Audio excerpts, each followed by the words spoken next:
पहले आप एमएलए थे, एजुकेशन मिनिस्टर रहे और अब एक स्पीकर है, तो कैसी रही आपकी ये जर्नी? हमेशा जड़ों के साथ जुड़े रहना चाहिए। राइट। इसलिए अपनी कॉन्स्टिट्यूशन को कभी नहीं भूलें, वो है तो अपन मंत्री हैं। पुराने सेशन में हमने देखा जैसे कि बहुत सारे वॉकआउट्स हुए और हंगामे हुए। सदन के अंदर बहस का जो वातावरण कहें, उसमें कहीं ना कहीं कमी तो आती दिखाई दे रही है। तो कुछ प्रेरणाएं आपने अपने पेरेंट्स से ली हैं इस चीज़ में, जो आपके इस पॉलिटिकल करियर में भी काम आ रही हैं? संघ के साथ पिताजी का जुड़ाव जरूर था, जिससे मिलता है विरासत में, वो भी मुझे नहीं मिली। न कोई मैं कभी पैसे वाला रहा जिसके कारण से मिला हूँ। ये तो ईश्वर की कृपा से ही जो कुछ है संभव हुआ है। आप आरएसएस से इतने सालों से जुड़े हुए हैं, तो आरएसएस में ऐसी क्या चीज़ें सीखी आपने? संघ को तो मैं एक पावर हाउस मानता हूँ, राइट। जो तैयार करके व्यक्ति को तैयार करता है, जो निस्वार्थ भाव से समाज की सेवा करो। नमस्कार सर, नमस्कार। धन्यवाद हमारे साथ जुड़ने के लिए। क्योंकि आपका इंटरव्यू है तो शुरुआत आपसे करेंगे। आपके सफ़र के बारे में बात करना चाहेंगे कि पहले आप एमएलए थे, एजुकेशन मिनिस्टर रहे और अब एक स्पीकर है, तो कैसी रही आपकी ये journey and what are you most proud of? वैसे तो प्रारंभ से ही विभाजन के समय पिताजी सिंध से भारत में आए, और जिस प्रकार से इस विभीषण का दंश सबने सहा, हमारे परिवार ने भी सहा। यहाँ आकर के मेरा जन्म भारत में हुआ। जो सब कुछ हम सिंध में छोड़ के आए थे, तो बिल्कुल ज़मीन से पिताजी ने मेहनत करके हम लोगों का पालन पोषण किया। यहाँ तक कि 10वीं की परीक्षा भी मैंने, जो सामान्य उद्यान रहते हैं उसकी लाइट पे बैठ करके पढ़ाई की। और उसके बाद इंजीनियरिंग करने का मानस था, तो पिताजी ने बड़ी कठिनाई से मेरे को इंजीनियरिंग करवाई। और उस समय इंजीनियरिंग 5 साल का कोर्स था। एडमिशन बड़ी मुश्किल से हुआ करते थे मेरिट से। तो अब राजस्थान में 2 इंजीनियरिंग कॉलेज थे, लानी और जोधपुर। तो दोनों जगह एडमिशन हो गया। तो आर्थिक कारणों से मैंने जोधपुर में पढ़ाई की, और उसमें से डिग्री करने के बाद पहले मैंने इंजीनियरिंग बनने का मन में जो था, लेकिन वहाँ लगा कि काम करना ईमानदारी के साथ कठिन है। Then I choose the teaching profession. उसके कारण से उदयपुर में एक पॉलिटेक्निक कॉलेज विद्या भवन का है, मैंने वहाँ ज्वाइन किया और लगभग 30 साल तक वहाँ मैंने काम किया। तो लेक्चरर, एचओडी, प्रिंसिपल, ऐसे दायित्वों से मैं काम करता रहा। ये तो मेरा पारिवारिक रहा। अच्छा। और उसी बचपन से ही आरएसएस के साथ जुड़ा हुआ, और जुड़ाव में चलते थे। कॉलेज में आने के बाद फिर एबीवीपी विद्यार्थी था, तो विद्यार्थी परिषद के साथ जुड़ा, और विद्यार्थी परिषद में लगभग मैंने 29-30 साल काम किया, और उसमें भी विभिन्न दायित्व रहे। 8 साल प्रदेश का अध्यक्ष भी रहा, 17 साल उपाध्यक्ष रहा। ऐसे मिला करके वह भी एक जर्नी बड़ी रही, जिसके कारण से विद्यार्थियों के साथ मेरा प्रेम छात्र संगठन के नाते भी रहा और कॉलेज के कारण भी रहा। उसमें चलते चलते अचानक विद्यार्थी परिषद से मैं संघ का काम करता रहा। वहाँ से फिर कहीं भाग्य डेस्टिनेशन ले आता है, वो मुझे राजनीति में लेकर आया। मैं कभी भी राजनीति में था नहीं, विचार का काम और संगठन का काम करता रहा। 2003 में मैंने पहला चुनाव अजमेर पश्चिम विधानसभा क्षेत्र था, उसमें से लड़ा, और जनता के आशीर्वाद से, प्रभु के आशीर्वाद से पहली बार में ही विजय मिली। और उसके बाद पहली बार में ही मुझे मंत्रिमंडल में राज्य मंत्री का अवसर मिला। और उस कारण शिक्षक होने के नाते, विधायक काम होने के नाते मैंने शिक्षा क्षेत्र में काम करना शुरू किया। मुझे लगा काफ़ी मैंने अच्छा काम किया। उसके बाद दूसरी बार तो विधायक बना, और तीसरी बार मैं फिर शिक्षा मंत्री, लेकिन उस समय स्कूल शिक्षा मंत्री का स्वतंत्र प्रभाव का दायित्व मिला। उसमें मैं आज संतोष है मेरे मन में कि मैं उसमें कुछ आमूलचूल बदलाव लाने में सक्षम रहा, जिसके कारण मन को संतोष भी हुआ। फिर पिछली बार विरोध पक्ष में थे, इस बार ये नया दायित्व मिला है, तो स्पीकर के दायित्व पे पहुंचा हूँ। और ये ईश्वर की कृपा रही कि 5 बार लगातार एक ही विधानसभा से चुनाव जीतने का सौभाग्य मिला। चुनाव भी जीता, जनता ने आशीर्वाद भी दिया, और अलग अलग जब भी भाजपा की सरकार आई मुझे कोई ना कोई दायित्व मिलता रहा, जो आज मैं स्पीकर के रूप में निभा रहा हूँ। सर ये कैसे डिफरेंट है एक एमएलए की पोजीशन से एक स्पीकर की पोजीशन में आना, क्योंकि पावर अलग होती है, रिस्पॉन्सिबिलिटीज अलग होती हैं। सो किस तरीके का मतलब डिफरेंस क्या है और आपने किस तरीके से वो तो देखो हमेशा जिम्मेदारी के साथ हम्म, अपने आयाम बदलते हैं। शुरू में बच्चा छोटा होता है तो खेलता है, बड़ा होता है स्कूल जाता है तो पढ़ाई का बोझ पड़ता है, फिर आगे जब नौकरी करता है तो नए आयाम में आता है, फिर उसका विवाह होता है, परिवार बनता है तो उसकी नई जिम्मेदारी बनती है। उसी तरह किसी भी सामाजिक क्षेत्र में जाएं चाहे राजनीतिक क्षेत्र में जाएं, जब आप एमएलए रहते हैं तो उस समय तो सीधा सीधा रहता है कि स्थानीय समस्याओं का, मुद्दों का, जनता के लिए आप संघर्ष भी करते हो, ऊपर अप्रोच करके उनकी समस्या के समाधान में रुकते हो।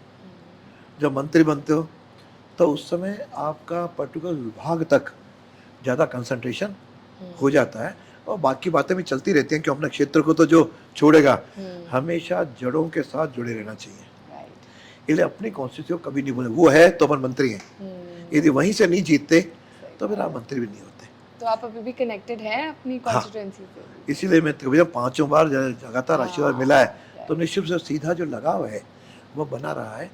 और मैं तो जब विधायक था तो शायद मेरे क्षेत्र में दुख सुख की कोई भी घटना हो, ऐसा कोई नहीं हो जिसमें नहीं छोड़ता हूँ।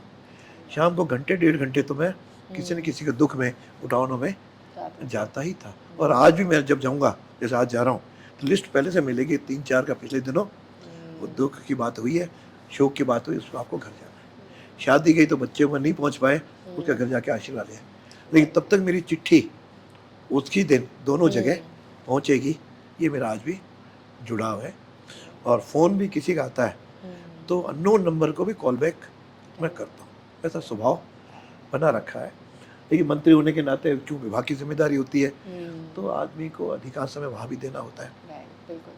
इसलिए आज भी जैसे मैं स्पीकर हूँ तो निश्चित विभाग तो नहीं है, लेकिन ये अपने आप में बड़ा विभाग है, और सारी समितियाँ भी हैं, क्वेश्चन आंसर भी हैं, सारे विभाग की सेक्रेटरीज की भी हैं, मंत्री भी हैं, सबसे मिलना जुलना भी होता है।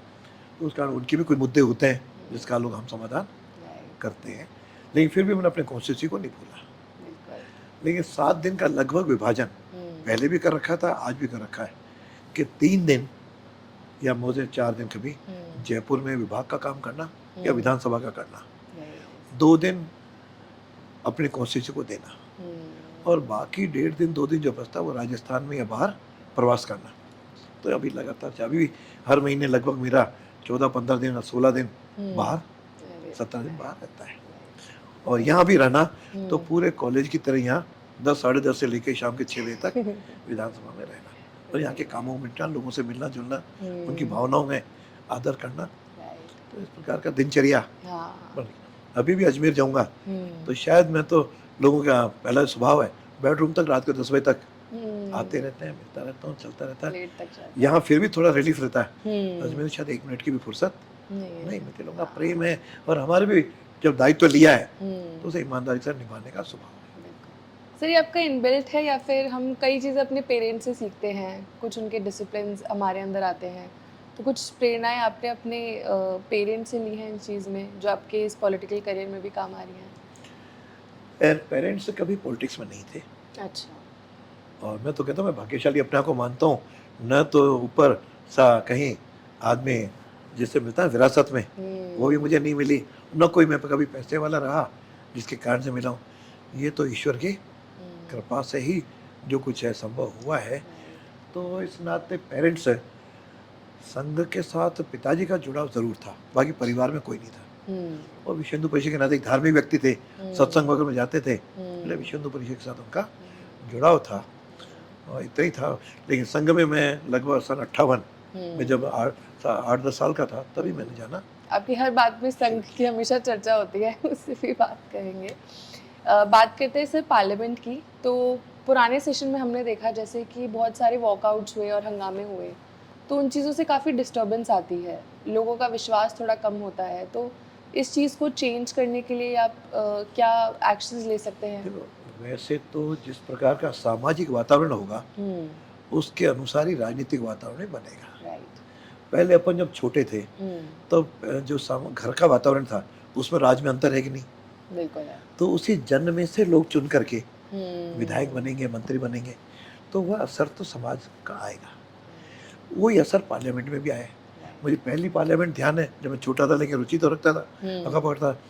नेहरू जी के समय जो बहस होती थी और उस समय पक्ष विपक्ष जिस तरह से एक दूसरे का सम्मान करते थे, बातों का आदर करते थे, वो ध्यान है कि विपक्ष में रहते हुए भी महावीर त्यागी थे, प्रकाशवीर शास्त्री थे, मधु लिमे थे, ये आज भी उनके पढ़ते थे।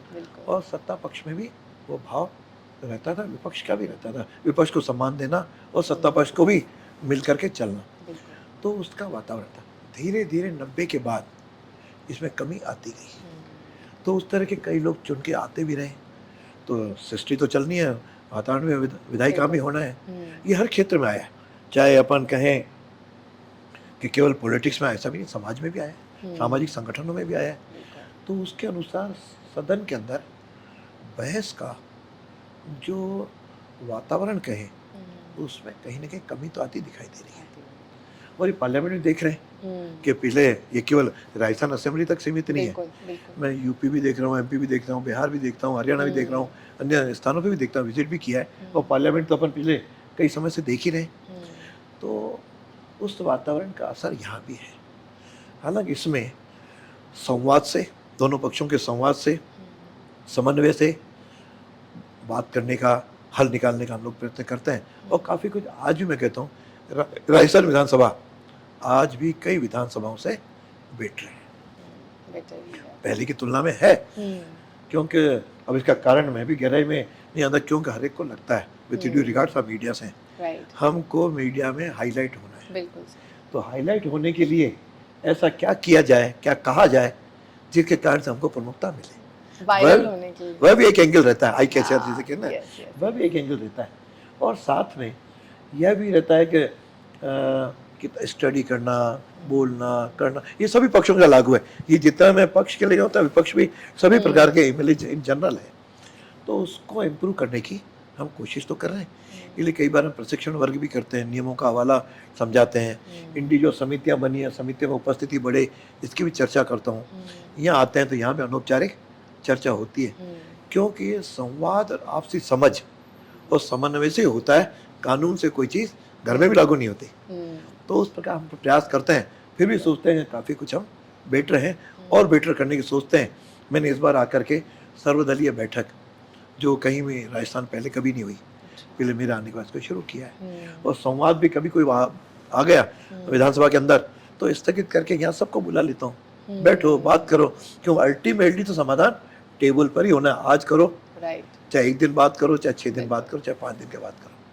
लेकिन ये भी है कि कई बार अध्यक्ष को समन्वय के साथ साथ नियमों का, मर्यादाओं का और परंपराओं का भी पालन कराना होता है, उसके साथ कॉम्प्रोमाइज़ नहीं।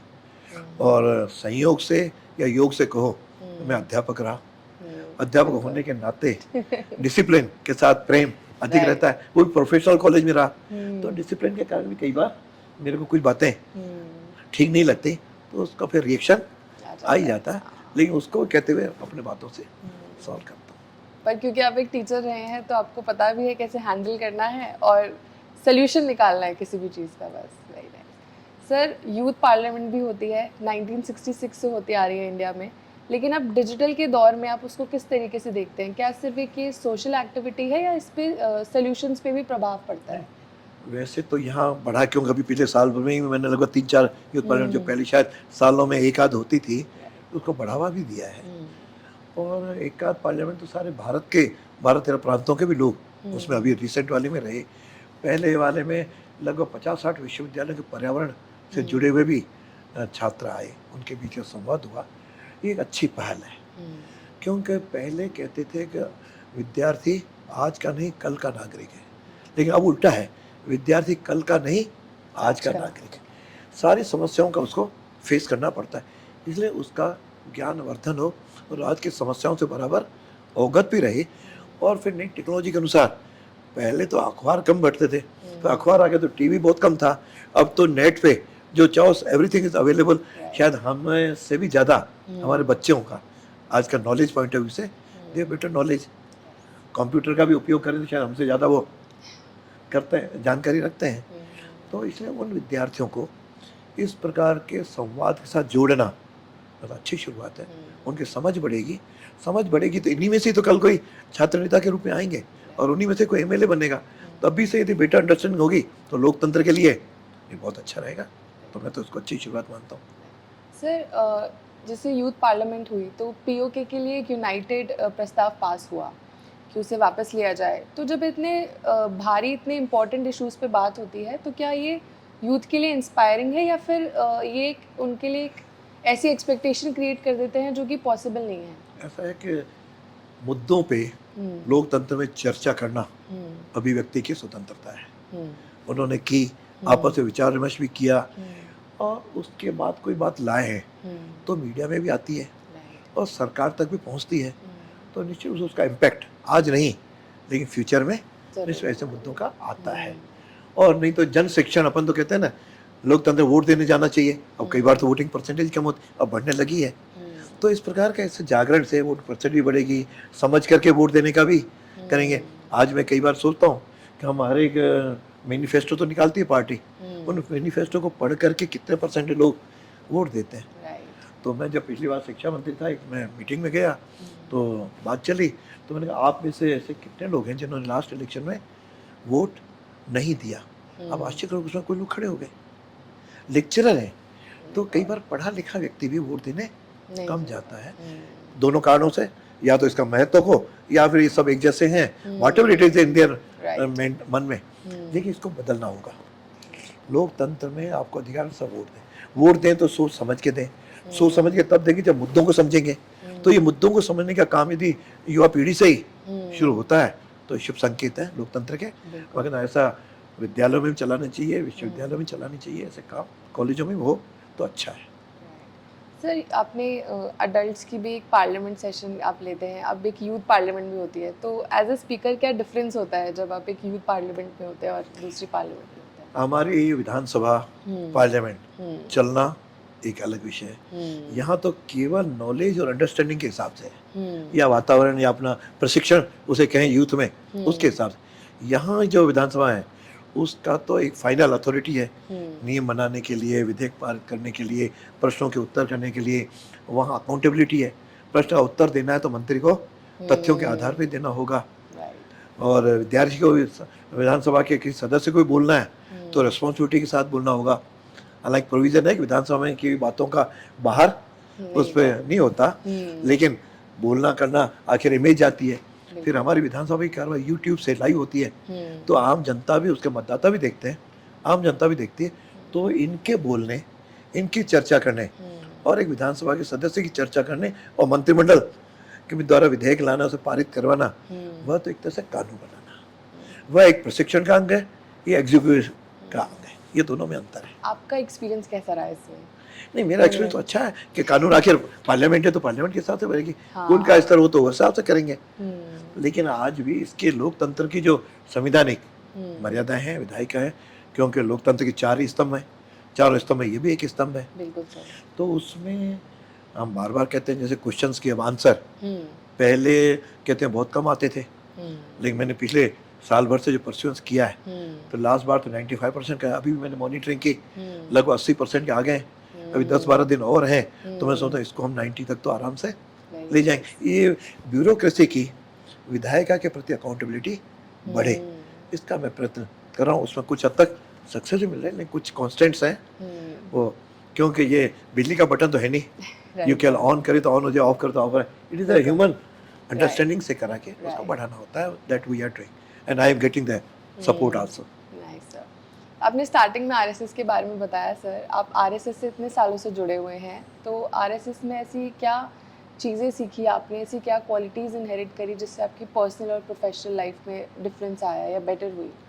नहीं, वन हैज़ टू एडजस्ट। कौन अपने 24 घंटे का टाइम मैनेजमेंट कैसे करता है उस पर डिपेंड करता है। कोई मित्रों के साथ टाइम पास करके करता है, कोई फिल्म देख करके करता है, कोई समाज में माना अध्यात्म है तो वो कथा और उसमें किताब पढ़ने में लगाता है, और किसी की सोशल एक्टिविटी है तो सोशल एक्टिविटी के साथ करता है। यह भी एक सामाजिक सांस्कृतिक संगठन है, तो उसमें आपको लगता है कि जैसे आज की तो आवश्यकता भी कई बार लगती है राष्ट्रवाद, यानी आरएसएस का जो मैं एक लाइन में समझ पाया कि वही यह है कि यह राष्ट्र पुनर्निर्माण का एक माध्यम है जिसमें व्यक्ति निर्माण का काम होता है, क्योंकि कोई भी व्यक्ति माँ के पेट से जन्म लेने के बाद संस्कार परिवार के भी लेता है, समाज के भी लेता है। यदि वो राष्ट्र के हित में और समाज के हित की संस्कार अच्छे ले लेगा तो एक श्रेष्ठ व्यक्ति बनेगा। स्कूल में पढ़ाई भी क्यों कराते हैं? वो एक श्रेष्ठ नागरिक बने, इसके लिए करते हैं। तो वही एक प्रकार की प्रक्रिया है। स्कूल किताब और ज्ञान डिग्री उसके अनुसार है, ये संस्कारों की पाठशाला है जिसमें संस्कार मिलते हैं। उसके आधार के वहाँ के वातावरण से हम रोज़ मिलते हैं, खेलते हैं, कूदते हैं, गीत गाते हैं, कुछ प्रशिक्षण भौतिक वगैरह होते हैं, उससे आदमी के मन का एक प्रशिक्षण होता है। वह फिर आपको प्रेरणा देता है कि मैं जीवन के 24 घंटे में केवल कमाना ही मेरा उद्देश्य नहीं है, कमाने के साथ साथ मैं जीवन के कुछ घंटे समाज के लिए भी दूँ। किस रूप में दूँ? हर एक कोई आजीवन संघ में नहीं जाता, शुरू में संस्कार लेता है, उसके बाद आज भी संघ के कई लोग राजनीति में काम करते हैं, कोई लोग विश्व हिंदू परिषद में करते हैं, कोई लोग एबीपी में करते होंगे, ऐसे 30-40, कोई मजदूरों में करता है।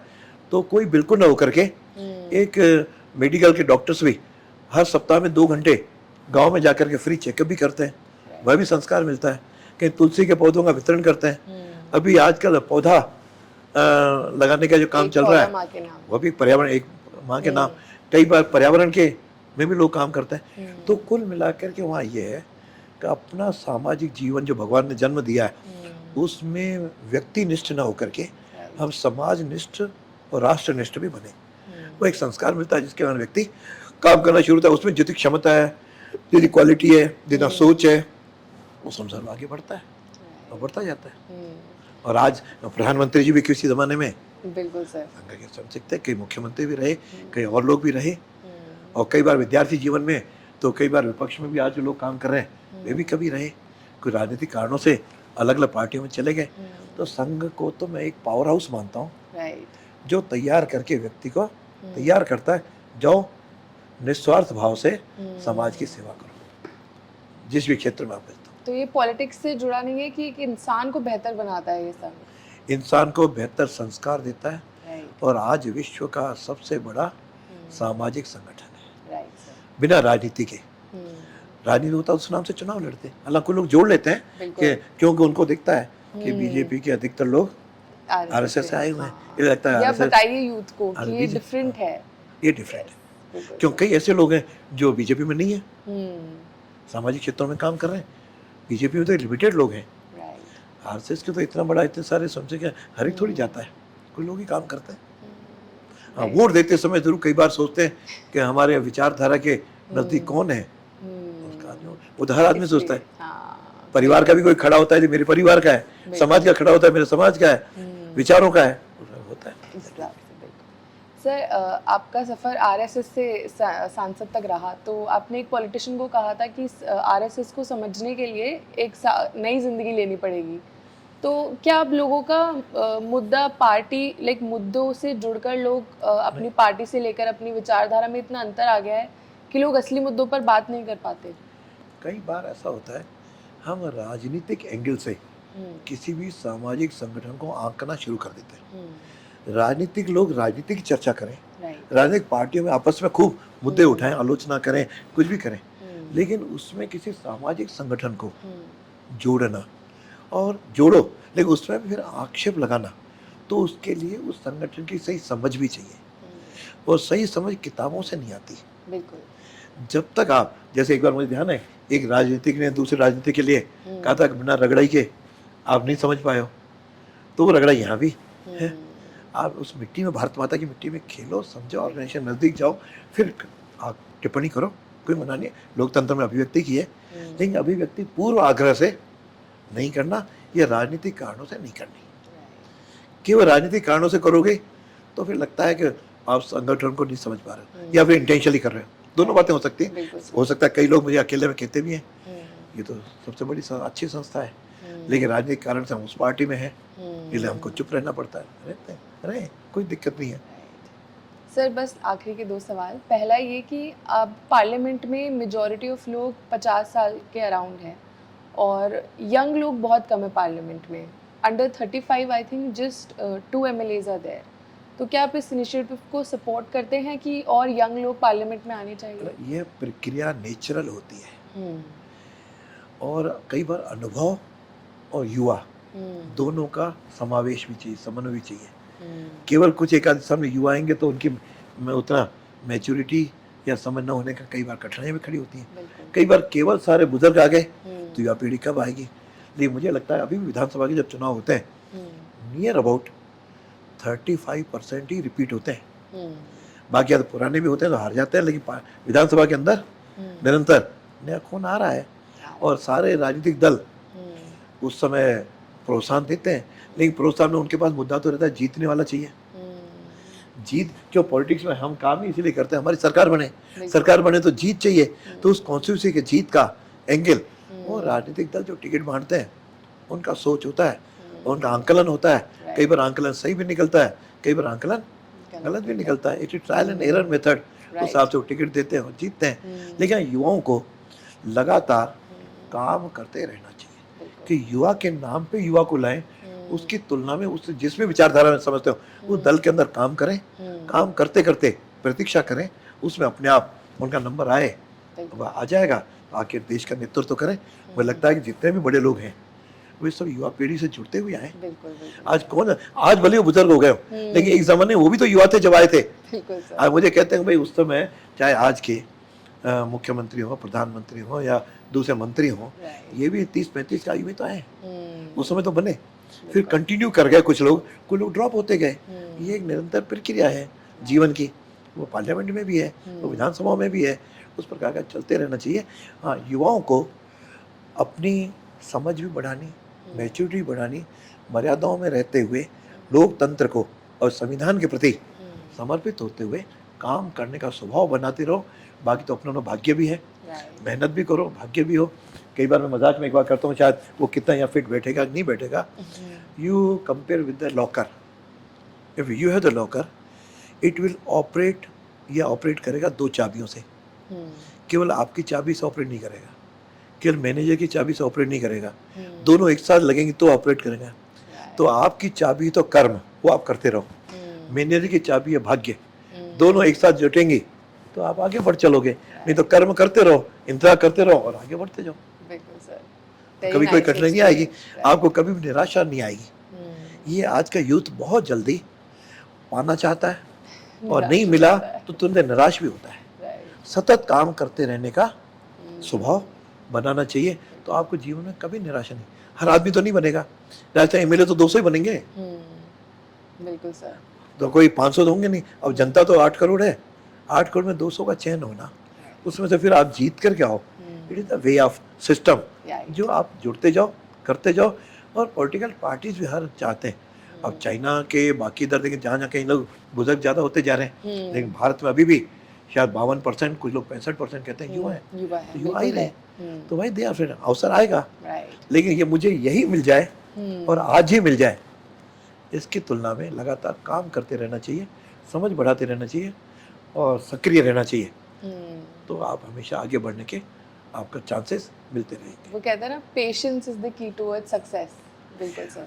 तो यंग को अपना पेशेंस नंबर 1, दूसरा उसके टाइम मैनेजमेंट 3, और अपनी आकांक्षाओं को रखना, निराशा कभी नहीं आना, सकारात्मक विचार बनाना, तो फिर आपने आगे बढ़ चलता है। मैं तो पहले कहता था जब शिक्षा मंत्री था, तो 4D का FID का फार्मूला देता था। अच्छा। उसमें नंबर 1 था डेकोरम, मर्यादा आनी चाहिए। सेकंड बात है डिसिप्लिन आना चाहिए। थर्ड बात है डिवोशन, उस लक्ष्य के प्रति आपका डिवोशन हो। चौथा था डिटर्मिनेशन, उसके प्रति प्रतिबद्धता हो। लास्ट बात था डेवलपमेंट। ये 4 अपनाओगे तो अपना आप विकास आगे बढ़ेगा। वही जीवन का अंग है। श्रम करते रहो और निराश सकारात्मक लाभ मिलेगा, अवसर मिलेगा। वो कब मिलेगा? You wait and try again. Sir बस एक लास्ट चीज़ आप अगर यूथ को बताना चाहेंगे कि व्हाट इज कॉन्स्टिट्यूशन, मतलब डेमोक्रेसी, कॉन्स्टिट्यूशन क्या है, जिससे वो समझ सके। डेमोक्रेसी अपने देश ने आज़ाद होने के बाद अपनाई है, जिसमें हर व्यक्ति को 18 वर्ष, पहले 21 वर्ष था, 18 वर्ष के व्यक्ति को मत देने का अधिकार मिला इस कॉन्स्टिट्यूशन से, अभिव्यक्ति की स्वतंत्रता मिली है, और कहीं भी देश भर में जाके व्यक्ति अपना व्यापार कर सकता है, धंधा कर सकता है, जीवन जी सकता है, और उसे एक स्वतंत्रता मिली है। बस उसका उपयोग उन्हीं, जैसे मैंने कहा कि मर्यादाओं के अंत करना। अभिव्यक्ति में भी स्वच्छंदता नहीं है। कई बार स्वतंत्रता को स्वच्छंदता के साथ लोग जोड़ देते हैं। स्वच्छंदता हो क्या, स्वतंत्रता हमें मिली है। और फिर भारत का कैसे शासन चलना, कैसे करना, उसके लिए कॉन्स्टिट्यूशन हमारे बड़े लोगों ने जो निर्माण किया है। आज भी अपना कॉन्स्टिट्यूशन विश्व में श्रेष्ठ कॉन्स्टिट्यूशन है। एक बात जरूर के साथ जोड़ूंगा कि भारत में लोकतंत्र और संविधान को कोई भी खतरा नहीं है। कुछ लोग इसके प्रति कुछ भी कहें अपने पॉलिटिकल एंगल से, लेकिन इतनी जड़ें इसकी मजबूत हैं कि कोई भी इसको हिला नहीं सकता। लोकतंत्र है, लोकतंत्र रहेगा।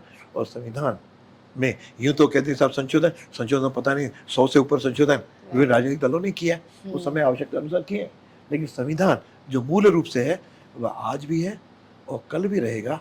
यह केवल कहना संविधान खतरे में है, तो मुझे लगता है कह कर के हम देश के बारे में विदेशों के अंदर एक श्रद्धा का और सम्मान का वातावरण बनाए। बिल्कुल। अश्रद्धा का निर्माण करना बहुत सरल है। संवैधानिक व्यवस्थाओं के प्रति जो एक सुधारों की आवश्यकता होगी, वो सुधार के लिए आप आगे बढ़े, लेकिन उसके प्रति उसको यदि आप अश्रद्धा का निर्माण करोगे तो लोकतंत्र के लिए फिर कठिनाइयाँ खड़ी होंगी और विश्व के अंदर हमारा सम्मान में कमजोरी आएगी। मैं तो कई बार देखता हूँ हमारे चुनाव देखने विदेशों से कई टीमें आती हैं और यहाँ के सम्मान सराहना करके, आज उसी में कुछ कहीं किस स्तर पे कहीं कोई ऑफिशियल लेवल पे कमी आई है, उसके लिए आपस में चर्चा करके देना चाहिए। लेकिन हमारा देश सर्वोपरि हो, हमारा लोकतंत्र सर्वोपरि है, हमारा संविधान सर्वोपरि है। इन तीनों भावनाओं से कुछ भी बोलते समय, कुछ भी कर्म करते समय जरूर अपने मन में भाव रखने चाहिए। Thank you so much sir.